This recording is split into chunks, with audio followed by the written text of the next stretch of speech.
Today I want to preach about the Romans 8 passage of More Than Conquerors, because that's a strong passage with a strong message. And I think right now, with such strong emotions that we feel, we need a strong message. You know, my heart was rocked with Eli passing. That is such a tough thing, and I'm a sensitive guy, so I'm going to get emotional today, so you guys are just going to have to bear with it, okay? Because I think we need to press into it, we need to talk about it, because I think God has a message of hope and truth and love for us, and a strong message for us today. And I think part of the dissonance that I feel, part of the thing that doesn't quite sit right is the way that I would describe Eli is not the way that I feel, right? So if I think about how Eli would be here, full of joy, like what a strong spirit, right? So much joy in things, and just would go all in on everything. Always fun, always funny, always making people smile and laugh, and wow. That just really touches me. But, I don't know that I feel the way that I would be able to describe him right now. And I think that in that, I need to hear from God, and I need a message, and I need something strong like how to be more than a conqueror. I want to know how to live a life of more than, even though I'm feeling a little bit less than lately. And I think a lot of people do, and not just, beyond Eli and the mourning that we're facing. In our world today, we've got, such tragedy around us, such disconnection, such disruption, such division. And doesn't it just feel like it's just getting out of control? And doesn't it feel like a little less than? Do I feel like I'm living my life to its fullest extent, full, heart bursting, full of joy, with that big, big spirit? It can be a little hard, and there are times where I feel a little bit less than. I think it feels less than because if I think about Eli's life, he's 14. And isn't that the fact that just keeps slapping you in the face? 14. It feels too early. It feels short. And I think we instinctually go to this place of it's a loss, or like almost what a waste, we get this defeated sense of like it's just too short. That's not right. So somehow it is incomplete. And that's the feeling I think that hits us so strongly. It feels like a life cut short. And that feels just a little bit less than what it's supposed to. And I think in our grief, we also can tend to kind of isolate and pull off from people as well. And so it's hard for community to stay together. And I'm always so impressed about this church because we rally in those moments of tragedy and chaos and disruption, as so many people do. And I know when I got that call on that Thursday morning, I was just in shock, right? What a feeling of loss and how disruptive that is. But I think God wants to give us a message of how to live more than, and has a different take on the life that Eli lived for us. And a different message for us that are here today. Because we have to live in a way that really brings honor to God and to that memory of Eli, even though we're hurting now. I can remember back, and I've shared this story before, but I remember when my grandmother passed away not very long ago. Now, I feel like I've maybe been somewhat sheltered from death. I don't know that I've experienced a lot of it personally. And that one rocked me too, right? And I remember there was kind of like a viewing, right? As typically there are sometimes. And I remember being there, and I was just really not feeling like I wanted to be there. I kind of felt like I wanted to run away and be by myself. And I just remember everybody being there really happy and like laughing and joking around, and I did not feel that way. And I remember being really confused, right? I remember everybody's trying to like talk to me, and I'm just like, I'm not even, what are you, they were just doing this, and I was going, I don't even know what people are saying right now. But people had this joy and this happiness that I did not understand, and in my head I know that there's nothing better than my grandmother getting to be in heaven, right? To have that new life, that's amazing and something that she definitely wanted. But I just wasn't feeling that joy, and I didn't know why. I was so confused. And when we see a life cut short, when we see these kind of disruptions, these things we don't understand, and we feel that less than space, we get confused, we get defeated, and we start taking away these messages like, how can we believe that God has a purpose for our life when it seems like it just got cut so short? And so I need a big, strong message today for some big, strong emotions that I have, some big, strong doubts that I'm facing, some things that are really churned up in me.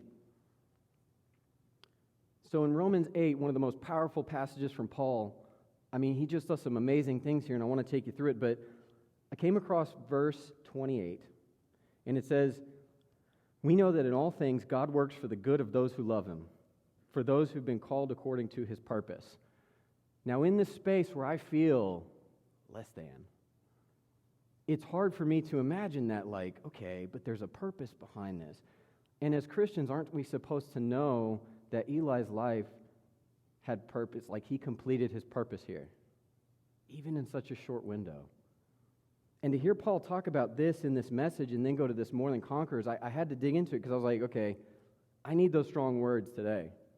I want to hear that sense of purpose, and how do I make sense of this? So much, I think, this dissonance in my head where things don't add up, right? Where I'm confused and I'm not sure how to interpret things. I need to make spiritual sense of what's going on in the world around me. These tragedies that I continue to see in all these different spaces, that we all have these emotions that are just bubbling right underneath the surface, right? Just waiting to boil over. And then all of a sudden it catches you at the worst possible moment, doesn't it? And you're flooded. I want to remember what that purpose is. So, what I want to do today, and we've talked a lot about how to say yes to God in your life, but today, as I've always had a defiant streak about me, those of you who know me well, always been a bit of a rebel, had a little bit of that in me, I want to teach you how to say no, okay? We're going to get real good at saying no. We're going to have some participation today. It's going to be great. You're going to have a lot of fun. So what I want to do is I want to take you very quickly through this idea, this Romans 8 passage, because what Paul does in this passage is he's talking about big ideas like life and death, about how does Jesus save us and what does that mean for the church and what is our life now that Jesus has, lived, died, resurrected, and we're in this waiting space of him coming back. What's that new resurrection life that Jesus is preaching about? And how does it intersect here? And so in Romans 5 through 8, we see hope in trouble and tragedy. Those first century Christians were facing all sorts of a disrupted environment, persecution, tribulation, and trial.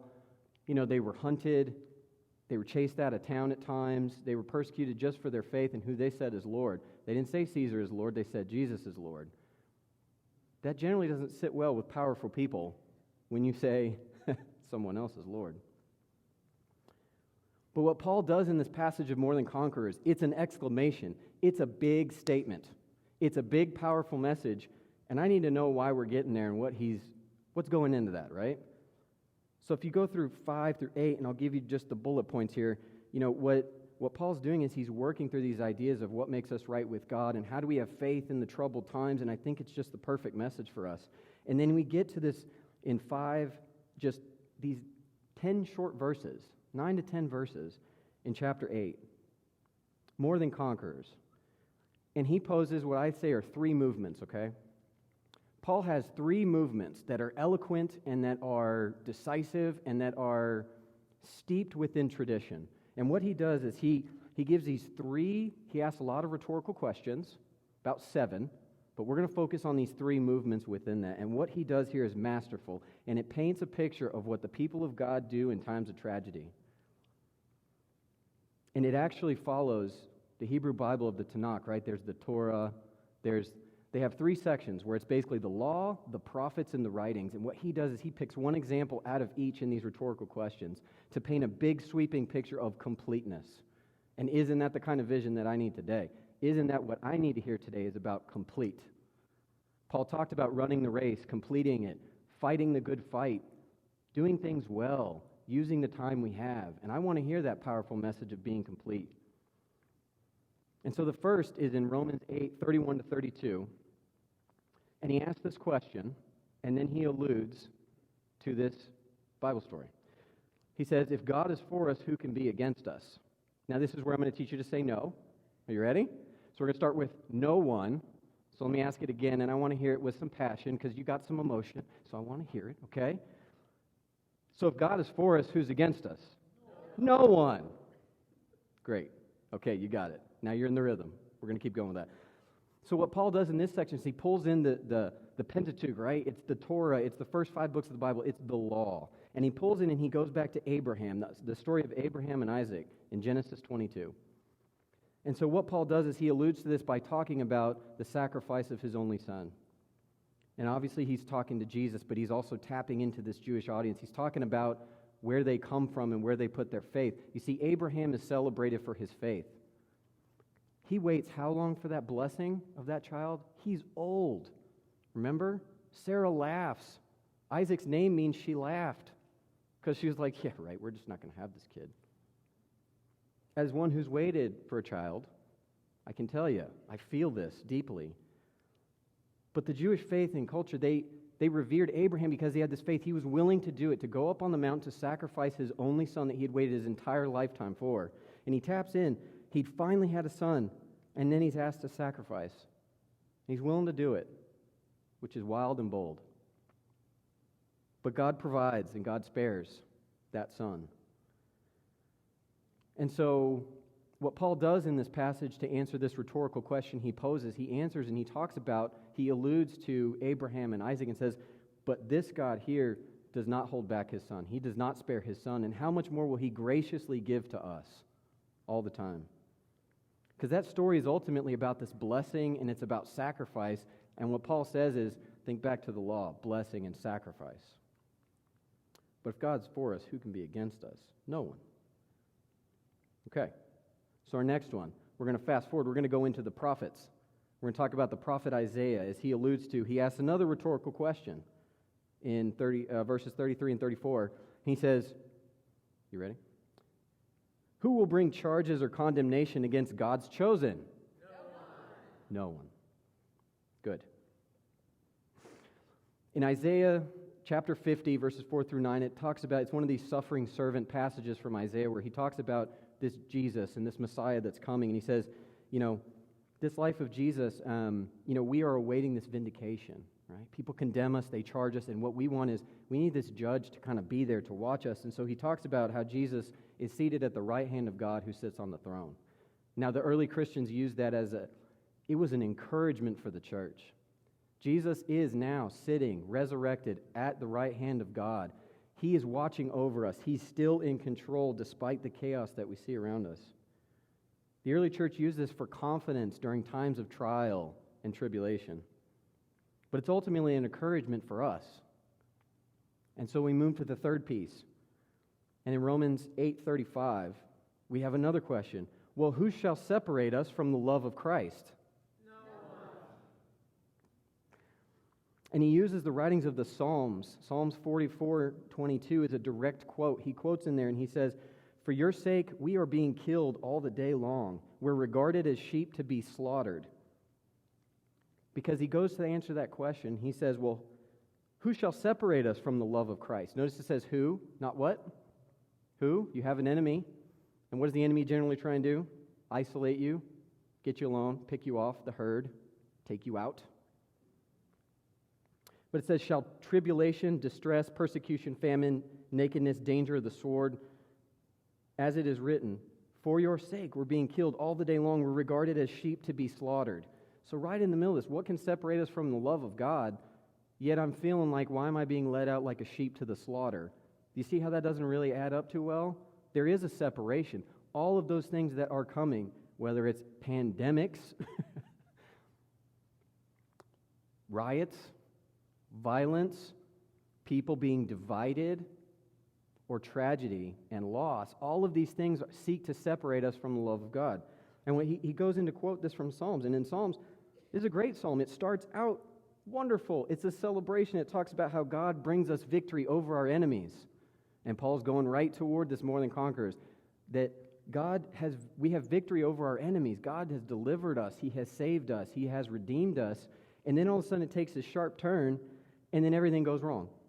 And isn't that exactly how tragedy strikes in our life? Things were going so good. And then all of a sudden, what a terrible phrase, all of the sudden. It's almost always bad after that, right? But then everything goes wrong, and the psalm it pleads for action, for help. It wants God to come and to redeem. God, the people are pleading, God, help us. Things have gone wrong. We have been hit by tragedy. God, we want you to fulfill your promises. We want you to be faithful to the covenant that you gave us. And so Paul has moved us through this entire history of Israel, through the biggest three buckets of the whole Hebrew Bible. And he's picked out these times, and each of those times have what is the unifying factor in each one? It's tragedy. It's that the covenant with God is under threat. Maybe it's not really, but sure does feel like it, right? It feels like those times where we start to we feel less than, and we maybe just don't know what's really going on. But immediately after that, Paul goes back and he says, one of my favorite words, it's 2 letters, we've been saying it. Paul says, no, nothing will separate us from the love of God, not even all of those things, nothing in fact. He says that in all these things, in verse 37, we are more than conquerors through him who loved us. Now this phrase, more than conquerors, it's one word. He smiths a word, okay? He takes 2 words, and it's hyper and it's nikos. It's basically saying, like, it's not just like more than, it's like there's a completeness, a superiority to this word more than. It's so complete, this victory that God has over death and sin and separation in our lives. So it's complete victory. So it's not just enough to beat the enemy. You need to just wipe them right off of the battlefield, okay? Like, this word is so powerful. The reason why this phrase is an exclamation point on this entire treatise that he's written on faith and justification over 3 full chapters in Romans, probably one of his, described as Paul's opus. This is the exclamation point, and this is what he wants you to take away more than anything else, that, in fact, no, none of those things do. You see, we see purpose and completion in Christ where a lot of other people in our world are going to see loss and waste. And isn't that the enemy that we need to fight today right in our heart? The thing that nags at my heart is, well, that's a loss, or what a waste, or that's just not enough. And we see less than.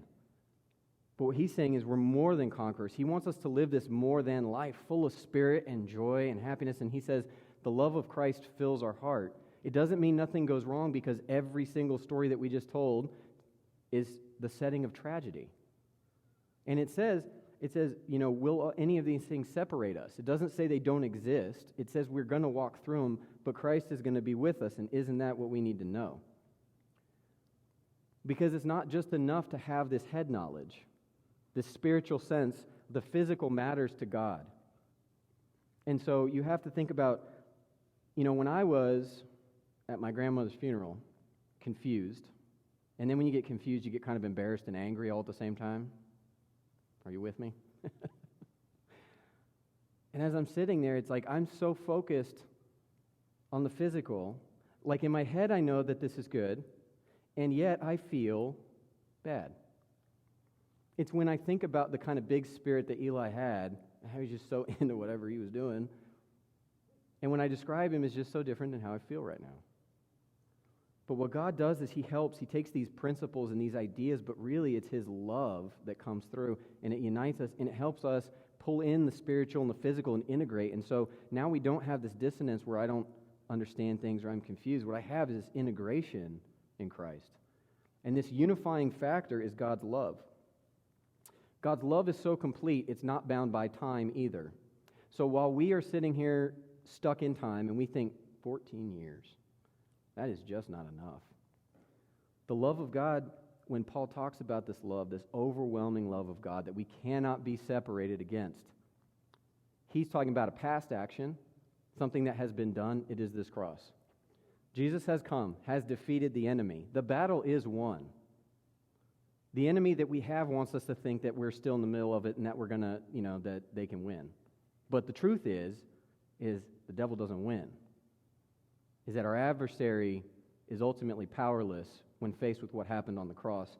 And so Paul pushes this, and then he says, in the present, there is this suffering, there is this tragedy, there's all these things that can be happening, But realize we look back at the past, and then we have this hope in a future, a bright future, because what's the tenet, the core tenet of Christianity is that Jesus rose from the dead. Resurrection. And so as sad as I am when I experience loss, it's hard to process that. But what we have to know is resurrection is really what we're after. Like we will be raised. The passage from 1 Thessalonians that we talked about is the dead will be raised. Like we will be together again. And nothing is lost and nothing is wasted. And that's the message that I need. That's the powerful thing that I want to hear today. The kind of love of Christ that makes us more than conquerors, it brings us confidence and it brings us that purpose. It's how we can reconcile, do I have a purpose when things go bad? Do I still feel that sense of calling and purpose in my life, and can I still see it in those around me if things don't go right? And to wrap up this More Than Conquerors, which is really what I titled this section, because that is just the main thrust of this. Again, it's not enough to defeat the enemy. You wipe them off the field. And what's the enemy? It's the separation between us and the love of God, between us and the life of Christ. This gospel message that the early Christians, it was transformative, and it changes our life on a daily basis too. Don't fall for the illusion that you're disconnected. You have access, you can be connected. And Jesus is with you. And so Paul concludes in 38 and 39, he says, I'm sure that neither death nor life, angels nor demons, present nor future, height nor depth, nor any powers, nor anything else in all creation. To all of that, we're going to say my favorite word of the day, which is no. None of that has power to separate us from the love of God, because we are called and empowered to be more than conquerors. Nothing can separate us, it says, from the love of God in Christ the Lord Jesus. And don't you want to be sure of that? It says, I am sure that nothing can come in between us. That kind of confidence comes from being connected to God, to feeling that love and presence. And so what we've seen is Paul pull just a master stroke within this rhetorical thing that he's doing here. He's pulled in all different forms from all across the Bible to paint this picture of complete, that there is this whole timeline God's been working in, that nothing is wasted, nothing is lost. He's leaving nothing on the table, and he's just using every weapon in his arsenal to try and make sure everybody knows how big this love of God is and how they are always going to be connected. So during this time that's full of division and separation and isolation in our culture and in our community, the full list that Paul has, trials and tribulation and disaster and famine and nakedness and the sword, that nothing separates us from the love of God. It's what keeps us connected, as we talked about. Not everybody's here today, but we're all still connected. That love of God is the thing that keeps us connected. And so no matter how we feel, and yet, God is calling us to the more than life, not the less than. Don't let it reduce down. You want a more than life. I want a calling to purpose. I want you to be able to say no as that stuff starts creeping in and getting after you. I want you to be able to say no to those things, to not worry, to be defiantly hopeful. I've learned to try and channel my defiance into really positive outlets. Be defiantly, stubbornly hopeful. Let eternity comfort your heart. The spirit of timelessness, this idea of completeness, that you are more than conquerors in the love of Christ, that you will never be separated from that love, and that you will be together again. Let that comfort your heart to wait and rest for the renewal of all things until Jesus returns. And so what I'd like to do is, I'd like to prepare our hearts to prayer. We're going to have a prayer in just a minute, and I want you to think about a few things as we enter into a short time of prayer. I want you to really know in your heart that Jesus is with you, and nothing can separate you. And if someone says, well, what about this? You would give them no. In my life, in my darkest moments,